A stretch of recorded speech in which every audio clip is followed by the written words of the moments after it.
마태복음 16장 13절에서 19절입니다. 시작.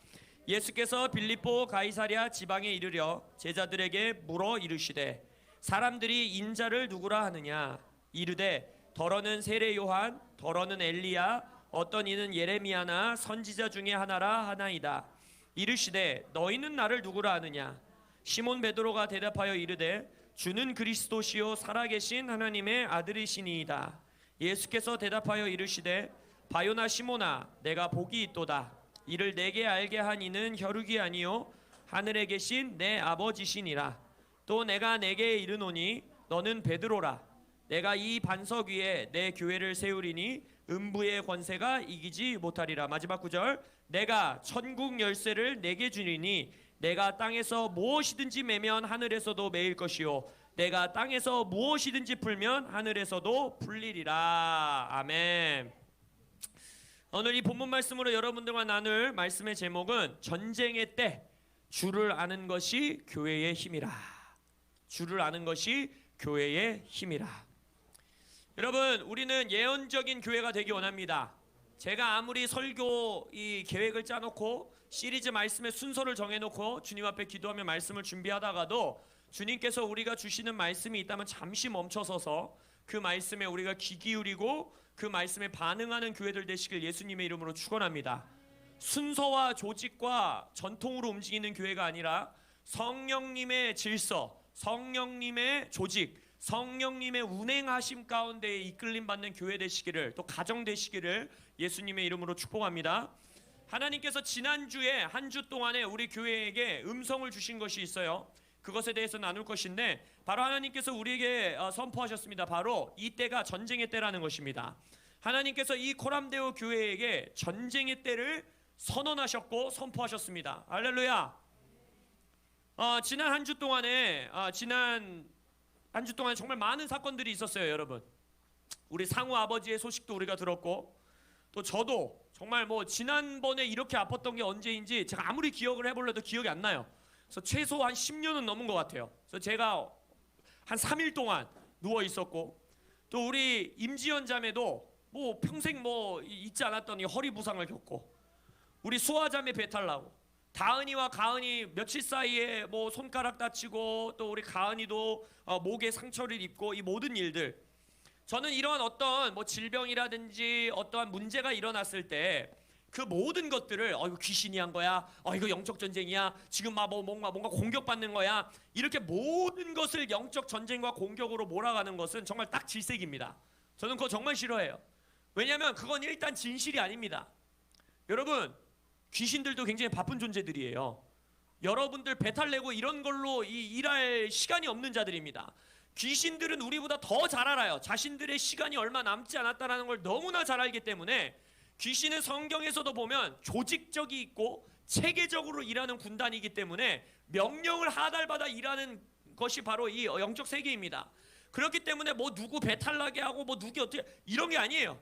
많은 경우 그런 것들은 우리의 이 하나님이 창조하신 창조 질서에서 어긋난 것들 가운데서 기인하는 경우가 대부분입니다. 그러나 또한 영적인 세계를 완전히 무시하고 이것은 영적 이런 게 아니야, 다 그냥 그런 거야 라고 치부하는 것도 매우 잘못된 것입니다. 왜냐, 성경에서 명확하게 말하고 있는 것은 영적인 세계가 있고, 영적 세계가 이 땅의 세계에 영향력을 미친다라는 것입니다. 우리도 우리의 기도를 보세요. 하늘에서 이루어진 것 같이 이 땅에서 이루소서라고 기도해야 되죠. 그건 무슨 말이에요?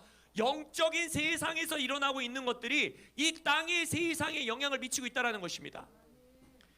그래서 이번 한 주 동안에 이렇게 갑자기 많은 사건들이 발생하는 것을 보면서 저도 기도하기 시작한 거예요. 만약 하나님, 지금 이것이 영적인 세계에서 어떠한 일로 인하여 우리 교회에게 이러한 현상들이 나타나고 열매들이 맺혀지는 것이라면 주님, 내게 보게 해주십시오. 듣게 해주십시오. 이 아픈 배를 부여잡고 화장실을 왔다 갔다 하면서 제가 침대에 누워 그런 기도를 했어요. 근데 또 타이밍이 웃기잖아요. 우리의 감동을 받고 새벽 기도를 처음 시작하려는 그날부터 기도하려고 하니까 이런 일들이 일어나고, 그래서 우리가 새벽 기도 첫날 시작했을 때, 또 그 주에 드보라 모임에서 몇몇 성도님들이 동일한 음성을 듣게 됩니다. 이것이 공동체의 몸의 원리예요. 누구 혼자 와가지고 야 하나님이 하신 말이 이거야, 이거 아니면 다 틀렸어 라고 말하는 것은 굉장히 위험한 것입니다. 이 예언적인 교회 안에선 몸의 컨펌이 있어야 되고 몸이 함께 음성을 들어야 돼요. 근데 이 한 분이 아니라 몇몇 분들, 저에게도 동일한 감동이 있으면서 컨펌 받고 함께 음성을, 하나님의 감동을 공유한 것이 무엇이냐, 이때는 지금 전쟁의 때인 게 맞는 것 같습니다. 전쟁을 선포하신 것 같습니다. 또 특별히 이 전쟁은 다음 세대들을 위한 전쟁이요, 이 송도 땅을 향한 전쟁인 것 같습니다 라는 감동들을 저에게 나눠주시고 또 이 드보라 기도 모임 시간에 나누셨다라는 걸 제가 들었어요. 그래서 저도 이제 이 몸이 컨펌해 준 것이기 때문에 저도 그것을 갖고 이제 기도를 해봐야겠죠. 이 교회에 주님께서 세운 리더로서 하나님, 이 몸이 이것들을 컨펌하고 듣고 왔는데 저에게도 그러한 감동이 있기는 한데 주님, 저에게 이것을 확증해 주십시오. 우리 몸을 향한 하나님의 확증을 허락해 주십시오 라는 기도를 하고 잠자리에 들었어요. 그리고 나서 6월 10일 새벽에 제가 꿈을 하나 꾸게 됩니다. 6월 10일 새벽에 제가 꿈을 꿨는데, 제가 마지막 가위에 눌린 거를 언젠가 곰곰이 생각해 봤더니 초등학생 때, 그때 당시 송파구에서 할 때였어요. 초등학생 때 제가 저희 누님에게 이 해서는 안 돼 아주 나쁜 욕설을 한번 던졌습니다. 그리고 나서 낮잠을 잤는데 가위를 눌렸어요. 그리고 바로 회개했죠. 주여, 이렇게 빠르게 응답하실 줄이야 이러면서. 그때 이후로 첫 가위에 눌린 거예요, 제가. 그러니까 그때가 이제 초등학생 때였으니까 뭐 거의 근 한 20여 년 만에 제가 첫 가위를 누린 거죠. 근데 가위도 내가 자면서 내가 눌리는, 왜 꿈속에서 가위 눌리는 가위 꿈 아세요? 더 싫어요, 이게. 꿈속에서 눌리는 가위. 근데 그 꿈이 어떤 꿈이었냐면, 제가 엘리베이터를 타고 어딜 가야 돼요. 엘리베이터를 타고 어딜 가야 되는데 막 가려는 층을 눌러도 층이 안 눌려요. 왜? 불이 들어와야 되잖아요. 안 먹혀, 키가. 그래서 막 계속 누르고 있는데 누르는 사이에 가위를 눌리는 거예요. 그러면서 제 목소리가 안 나와요. 그래서 제가 예수님 이렇게 말하려고 하는데 목소리가 안 나와. 근데 그 사이에 갑자기 내 등에 없었던 준우가 갑자기 제 이 등에 엎여 있는 거예요. 갑자기 등장했어, 준우가 내 꿈에. 근데 그 꿈속에서, 딱 꿈속에서는 알잖아요. 내 꿈은 내가 알잖아. 내가 지금 이 가위 눌리고 있는 이걸 돌파해서 가야 되는 곳으로 가지 않으면 준우도 위험하구나 라는 걸 깨닫게 될 거예요. 그리고 나서 주여! 이러면서 꿈을 깼어요. 딱 그때 제가 이제 확증을 주시는구나, 이건 지금 다음 세대를 위한 전쟁의 때에 우리가 돌입을 했구나 라는 제가 확증을 받게 됩니다. 그래서 여러분, 전쟁의 때인 것을 인식하시기를 예수의 이름으로 축복합니다. 저는 별 느낌이 없는데요, 몸과 함께 가시면 됩니다. 여러분, 가장 영적인 문장, 속담이 하나 있어요. 정말 영적인 속담이에요. 뭔지 아세요? 줄만 잘 서도 인생이 편다. 이건 정말 영적인 속담입니다. 여러분, 올바른 몸에 붙어 있으면서 그 몸이 가는 대로 이거 아닌 것 같은데, 이거 진짜 아닌 것 같은데 해도 잘 따라가시기를 예수 이름으로 축복합니다. 우리 몸에 하나님이 전쟁을 선포하셨는데, 오늘 본문 말씀에 보면 예수님도 우리 제자들에게 영적 전쟁을 가르치고 계십니다. 예수님께서 이 본문 말씀 13절에 보면 빌립보 가이사랴 지방으로 제자들을 데리고 계십니다. 빌립보 가이사랴 지방은 이스라엘 지도에서 북쪽에 있는 굉장히 먼 지방이에요. 굳이 거기로 데려가신 거예요. 근데 이 가이사랴 빌립보라는 이름은 로마 제국이 되면서 붙은 이름이고, 원래 그 전에 고대부터 있었던, 예전부터 있었던 이름은 뭐냐? 파니아스라는 이름을 가진 지역이에요. 파니아스라는 이름에서도 알 수 있다시피 바로 여기가 왜 도시 이름이 파니아스였냐? 판신을 섬기는 신전이 있었기 때문이에요. 판신.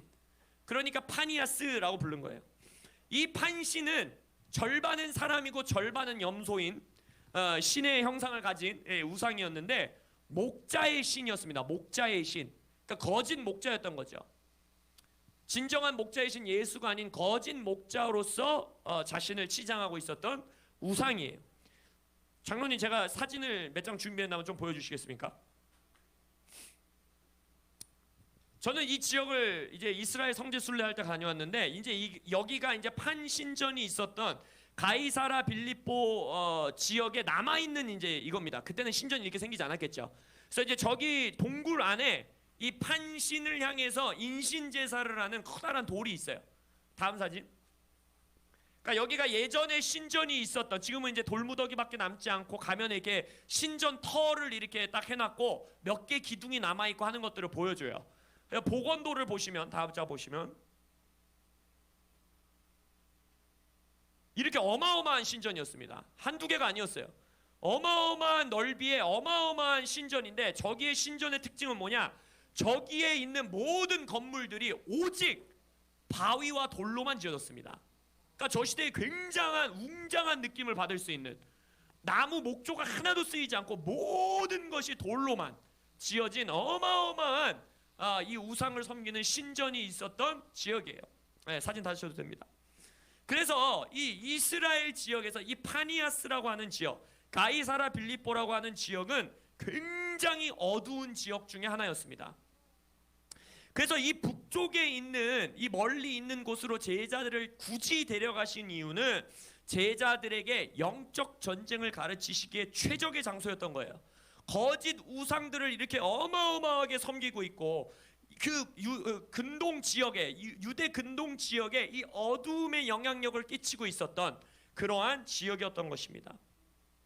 근데 여기서 우리 같으면, 저 같으면, 제가 예를 들어서 명준이랑 상우랑 민수랑 수아랑 청년들을 데리고 영적 전쟁 세미나를 해요. 우리 재욱이랑.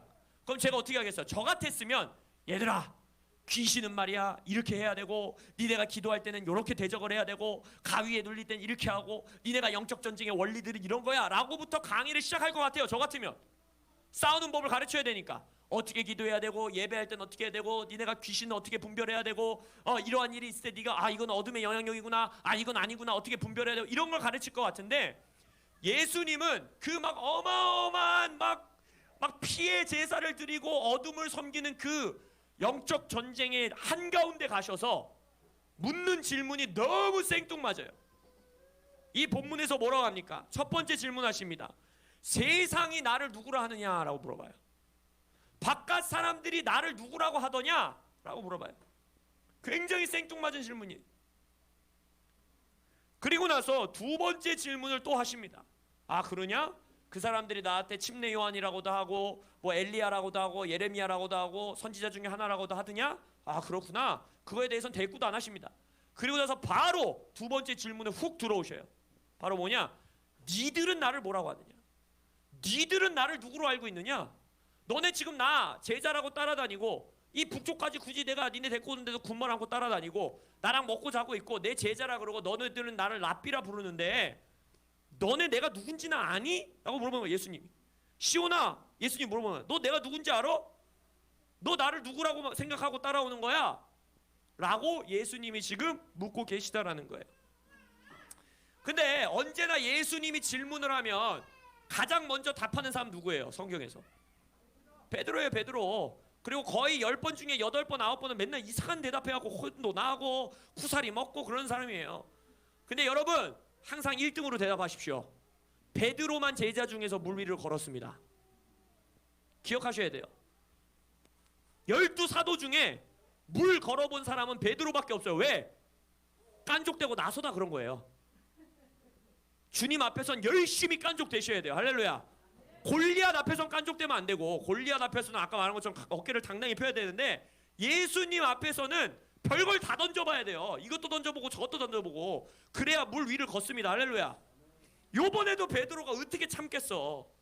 요한이 맨날 이 요한은 되게 건방진 사도예요. 가끔 보면 요한복음에 뭐라 그래요? 예수께 사랑받던 제자라고 말하잖아요. 그러니까 베드로가 얼마나 이 눈꼴이 시렸겠어요. 맨날 지가 사랑받는다 그러고, 지는 맨날 예수님만 딱 붙어갖고 막 가슴팍에 얼굴 대고 있고, 얼마나 싫겠어. 그러니까 대답이라도 1등을 해야 돼. 그래서 베드로가 바로 대답합니다.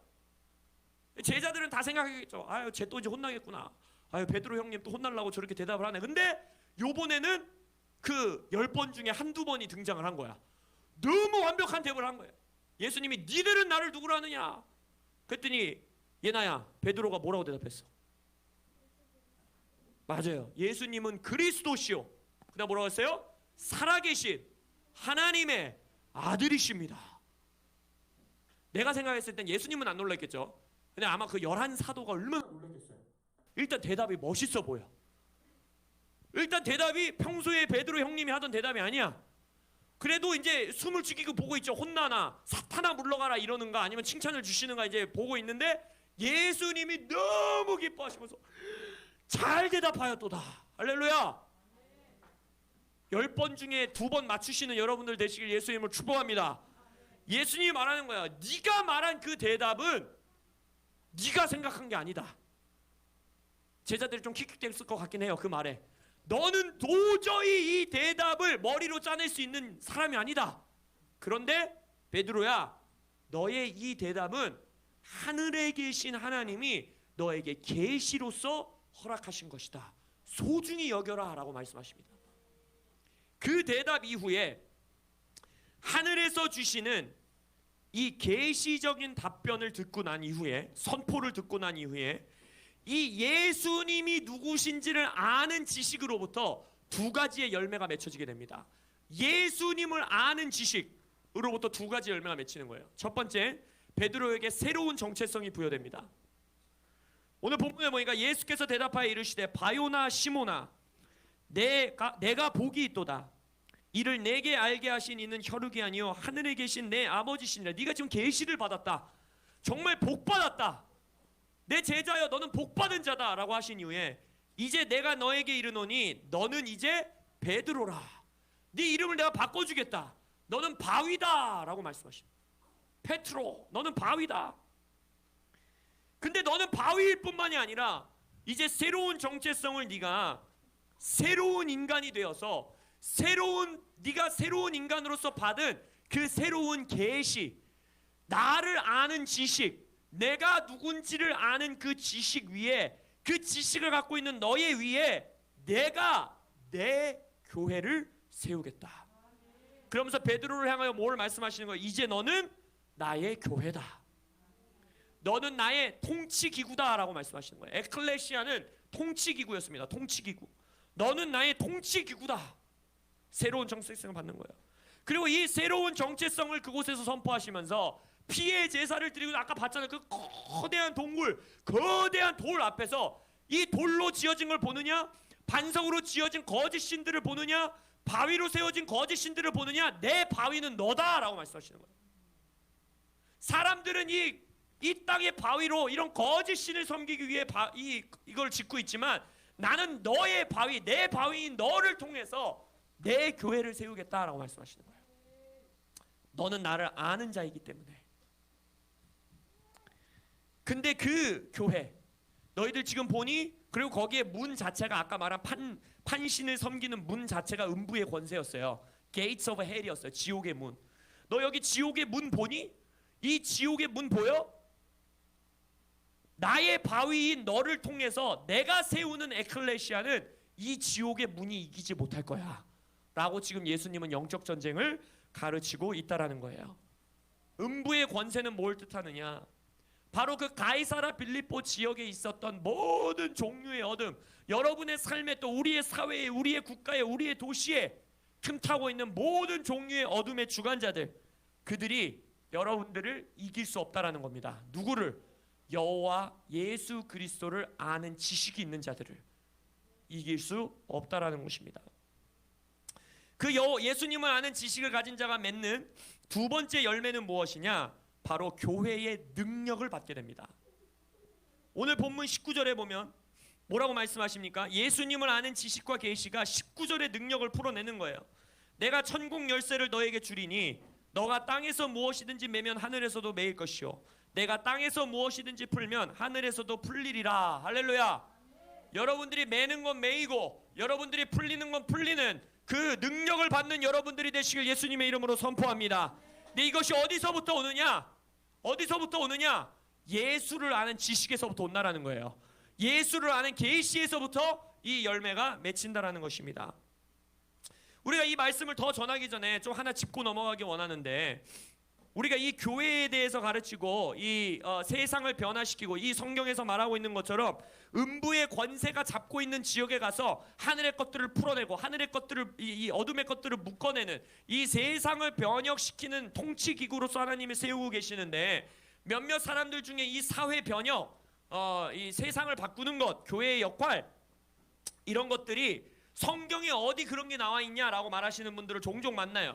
예를 들어서 교회는 교회 안에서 신앙생활하고 영적인 것을 나누고 마음의 평안을 누리고 치유받고 이 거룩함을 지키고 성도들의 교제를 나누고 하는 그러한 이 공동체지, 무슨 정부를 나가고 무슨 미디어 엔터테인먼트를 나가고 세상으로 나가서 하는 게, 예수님이 성경 어디에 그렇게 있냐? 예수님은 로마 제국에 순종하며 살지 않았냐? 세금도 다 내지 않았냐? 예수님은 영혼 구원의 목적을 가지고 계셨지 세상을 변혁하고 바꾸는 것에는 관심이 없으셨다. 복음서에 그런 모습이 없다 라고 말하시는 분들을 종종 만나게 됩니다. 그리고 이 한 주 동안에 그러한 대화를 제가 성도님들과 또 나누기도 했어요. 근데 여러분들이 기억하셔야 되는 것은, 하나님은 하나님의 창조의 질서대로 일하시는 분이라는 거예요. 본인의 질서를 어기지 않습니다. 하나님이 처음에 에덴 동산에 인간을 창조하신 이후에 하나님께서 땅을 정복하실 수 있었습니까? 없었습니까? 있었어요. 하나님은 하나님 혼자 다 하실 수 있는 분이셨어요. 전지전능하신 하나님이에요. 근데 하나님이 뭘 결정하십니까? 내가 나의 모양과 형상을 닮은 인간이라는 피조물을 통해서, 가족이라는 공동체를 통해서, 아담과 하와 가족이라는 공동체를 통해서 내가 너희들의 삶을 온전히 만들어준 이 에덴 동산의 모습 그대로, 하늘 모습 그대로 이 땅을 너희들이 정복하고 다스리고 이제 바꿔라 라고 통치 명령을 위임하신 거예요. 하늘은 여호와께 속하였으나 땅은 인간에게 속하였다. 시편 110편. 위임하신 거예요. 예수님도 똑같이 그 일을 하시는 겁니다.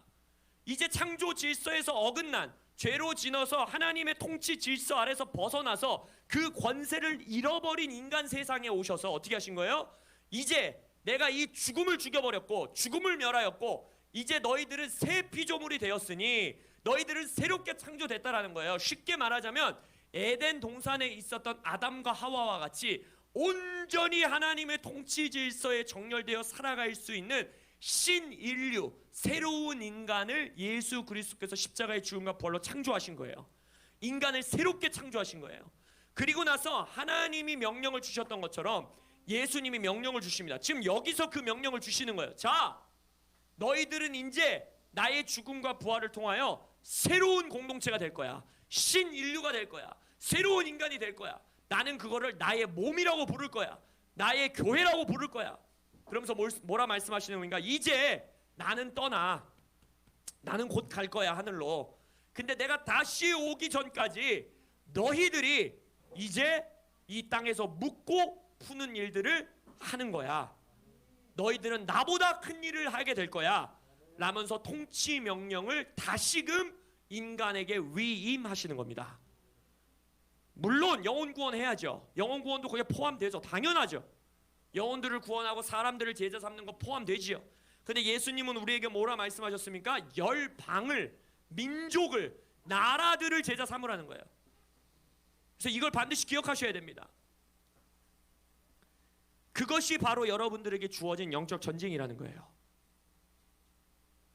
근데 예수님이 가이사랴 빌립보 지방에 가서 제가 했을 것 같이, 야, 이거 판신 보이니? 반은 인간이고 반은 염소지? 이게 무슨 뜻이냐면 얘는 거짓 목자라는 뜻이야. 이 귀신은 이런 능력을 가지고 있고 이런 일을 해. 이 신전 보이. 저 같았으면 그렇게 분석을 해줬을 것 같거든요.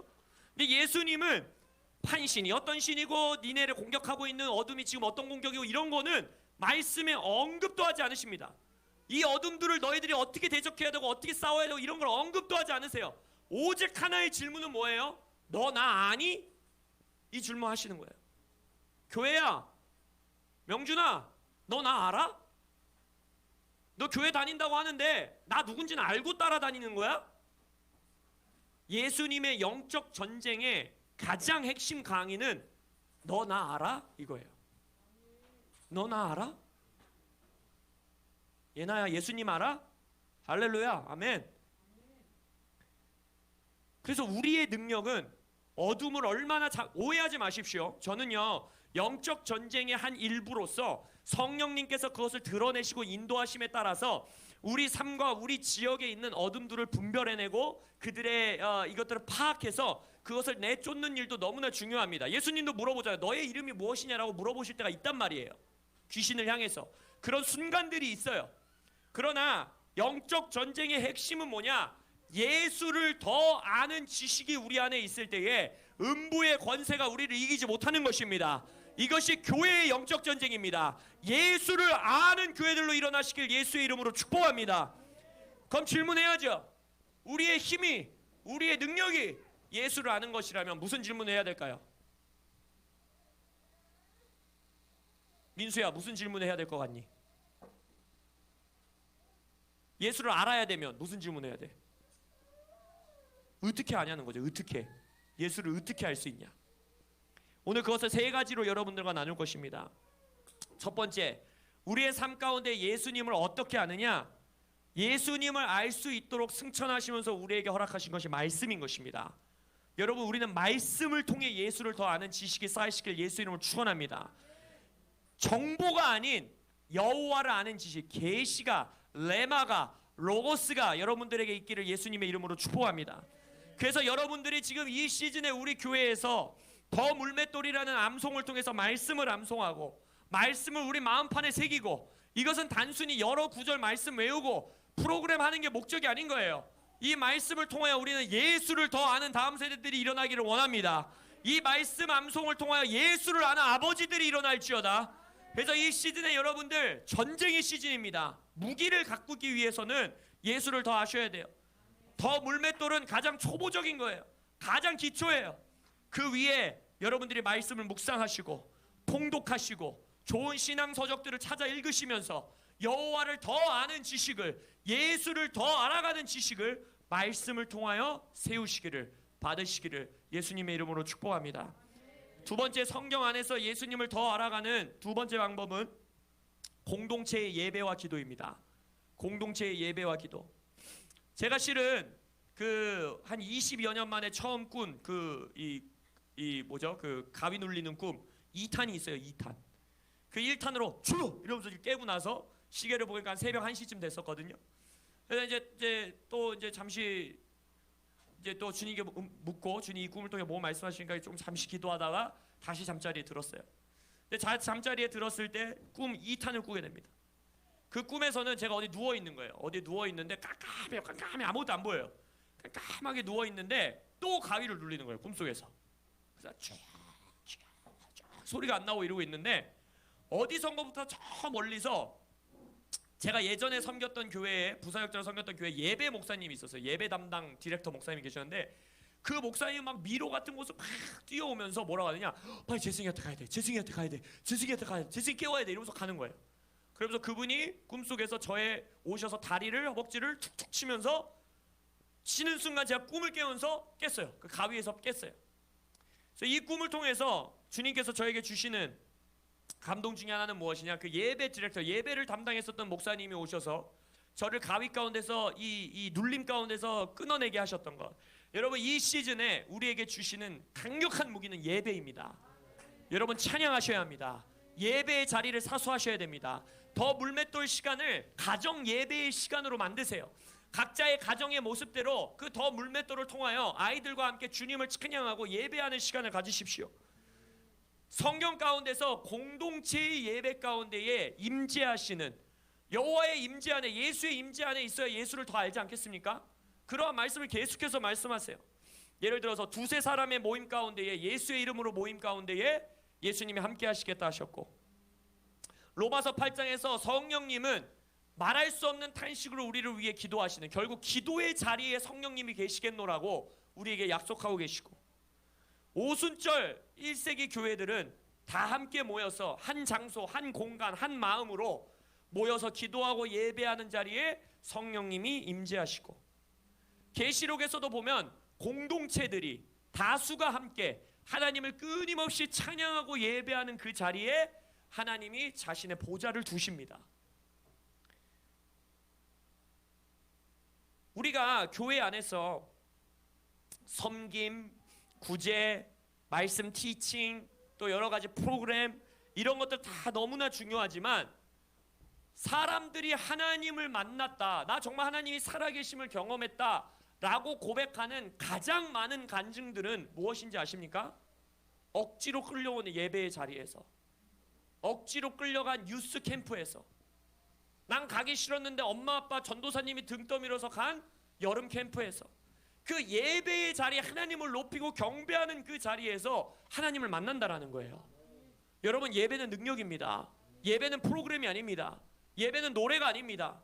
예배는 하나님이 임재하시는 통로요, 하나님의 보좌인 것입니다. 내 백성들의 찬송 가운데 내가 내 보좌를 두겠노라고 하나님이 약속하신 거예요. 여러분, 교회의 다른 모든 사역들은 새하늘과 새 땅이 오면 다 사라집니다. 예수님이 계시는데 여러분 임재승 설교 들으실 거예요? 예수님 뭐 티칭, 그리고 성경에서 말하죠, 그때는 아버지도 누구도 내가 예수를 모르니 여호와를 모르니 가르쳐달라 하는 자가 없겠도라고 예언하셨잖아요. 모든 자가 하나님 안다 그랬어요.